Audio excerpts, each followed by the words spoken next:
Assalamualaikum warahmatullahi wabarakatuh.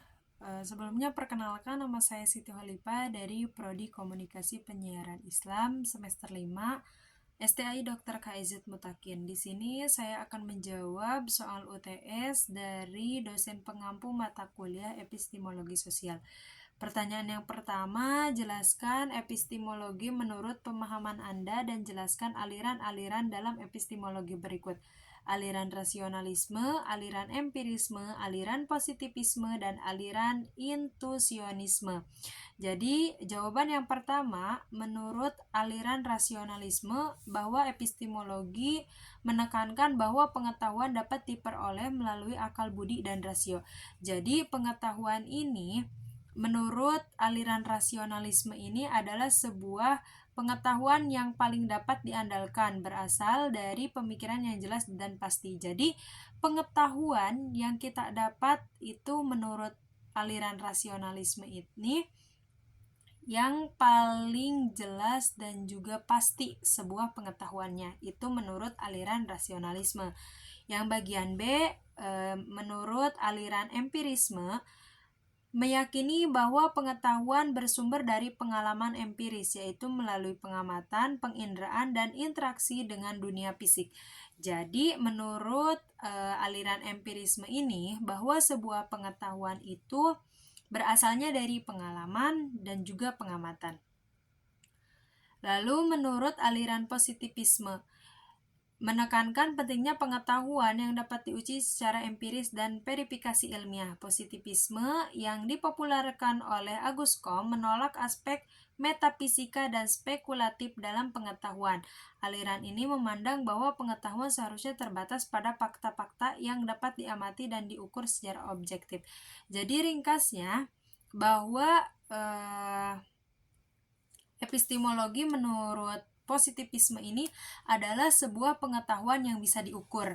Jadi ketika kita mempunyai sebuah pengetahuan dan bisa diukur, maka itu termasuk ke dalam epistemologi berdasarkan aliran positivisme. Dan yang terakhir, menurut aliran intuisionisme, epistemologi dalam aliran ini menyoroti peran intuisi atau intuisi moral dalam proses mendapatkan pengetahuan. Intuisionisme menekankan bahwa beberapa kebenaran dapat dikenali secara langsung melalui intuisi, bawaan, atau naluri moral, bukan hanya melalui alasan atau pengalaman empiris. Contohnya, yang berpendapat bahwa prinsip moral mendasar dapat diakses melalui intuisi moral yang langsung. Meskipun pandangan ini mempertanyakan keberlakuan logika formal atau metode ilmiah dalam pengembangan pengetahuan moral. Intuisionisme menempatkan nilai pada pemahaman moral yang terasa langsung dan intuitif. Jadi jelas ya, yang dijelaskan dalam aliran intuisi onisme ini bahwa sebuah pengetahuan itu bisa didapat atau dikenali secara intuisi gitu. Nah, selanjutnya pertanyaan kedua, jelaskan pengetahuan menurut aliran positivisme dan mengapa aliran positivisme menyebut sosiologi sebagai fisika sosial. Jawabannya, dalam aliran positivisme, pengetahuan didefinisikan sebagai informasi yang dapat diukur, diamati, dan diuji secara empiris. Positivisme menekankan metode ilmiah dan penggunaan logika dedukatif dalam membangun pengetahuan yang dapat diverifikasi.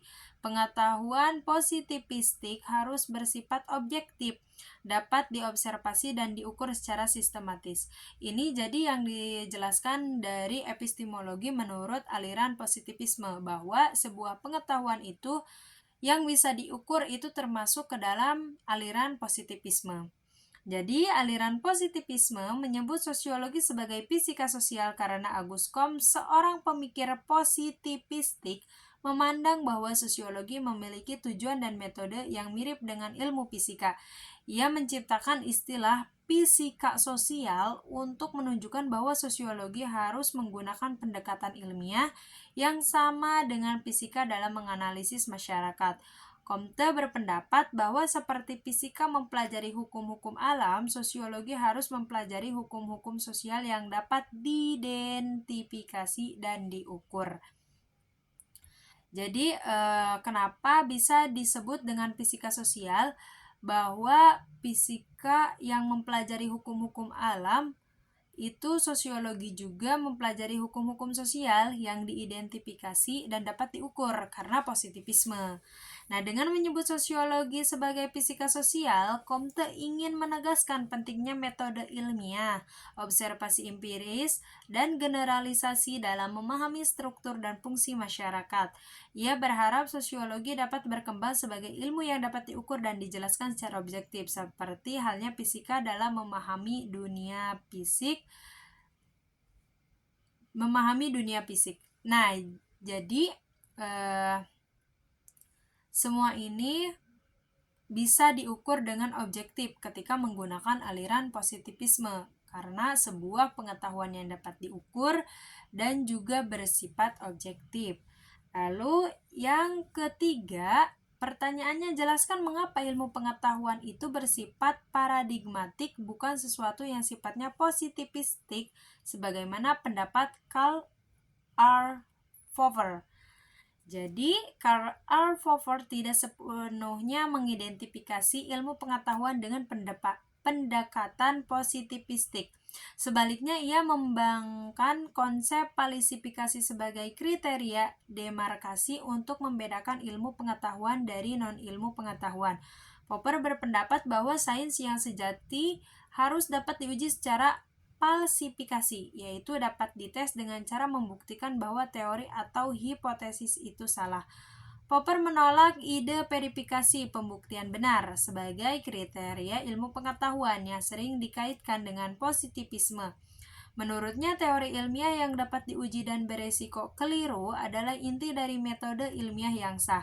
Oleh karena itu, Popper menekankan sifat paradigmatik atau paradigmatik dari ilmu pengetahuan, di mana kemajuan ilmiah terjadi melalui reputasi teori yang ada dan penggantian mereka dengan teori baru yang dapat diuji.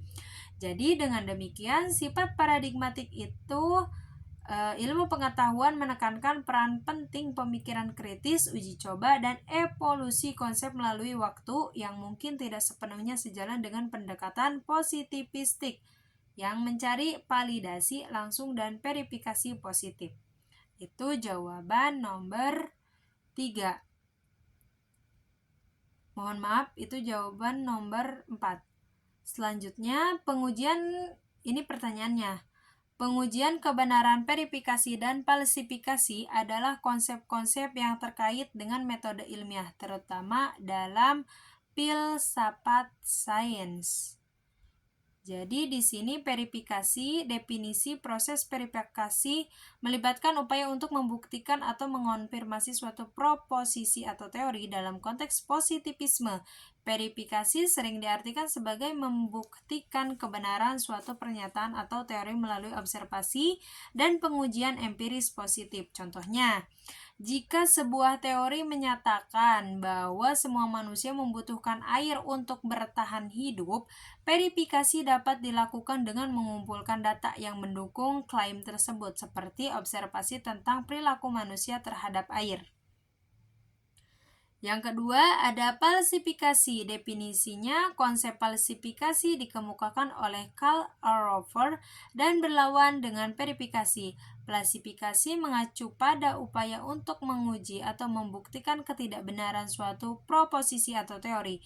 Menurut Popper, sains yang sejati harus bersifat falsifikasi, yaitu dapat diuji dan dapat dibuktikan salah.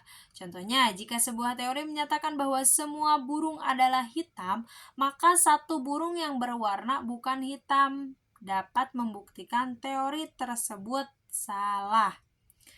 Jadi, perbedaan mendasar antara pengujian kebenaran dengan cara verifikasi dan cara falsifikasi terletak pada arah tujuannya. Jadi, bisa dibedakan antara falsifikasi dengan verifikasi ini bisa terletak pada arah tujuannya, itu perbedaannya. Verifikasi berusaha membuktikan kebenaran, sementara falsifikasi berusaha membuktikan kesalahan atau ketidakbenaran. Popper menekankan pentingnya falsifikasi sebagai kriteria demarkasi ilmu pengetahuan yang sah. Nah, terakhir juga mohon maaf, tadi pertanyaan nomor 4, jelaskan perbedaan pengujian kebenaran dengan cara verifikasi dengan cara falsifikasi. Itu yang barusan dijelaskan nomor 4. Dan pertanyaan nomor 5, jelaskan pengaruh epistemologi positivisme terhadap peradaban era modern dan positivisme terhadap era postmodern. Berikan contoh-contoh kedua gejala peradaban tersebut. Jawabannya, di positivisme pada era modern, nah ada pengaruhnya. Pengaruhnya, epistemologi positivisme berpengaruh besar terhadap perkembangan ilmu pengetahuan dan metode ilmiah selama era modern. Pemikiran positivistik mendorong pendekatan empiris, pengukuran objektif, dan metode ilmiah dalam berbagai disiplin ilmu. Contohnya, revolusi ilmiah terutama di abad ke-17 dengan kontribusi dari tokoh-tokoh seperti Galileo dan Sir Isaac Newton mencerminkan pengaruh positivisme. Pemikiran ini mengubah pandangan dunia dengan mengedepankan observasi, pengukuran, dan eksperimen sebagai pondasi ilmu pengetahuan.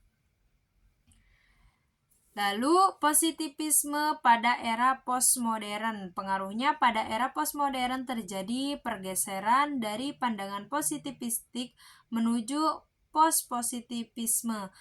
Postpositivisme menyoroti keterbatasan objektivitas mutlak dan menyadari peran subjektif serta konstruksi sosial dalam pembentukan pengetahuan. Contohnya, dalam sosiologi teori kritis dan konstruktivisme sosial mencerminkan pendekatan postpositivistik. Misalnya, pemikiran Michel Foucault menyoroti bagaimana kekuasaan dan pengetahuan saling terkait, sementara teori kritis meneliti aspek-aspek ketidaksetaraan dan ketidakadilan dalam masyarakat.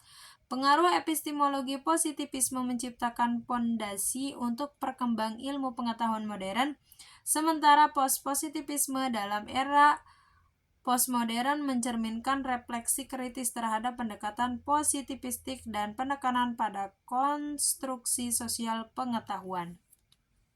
Jadi, itu jawaban nomor terakhir, nomor 5.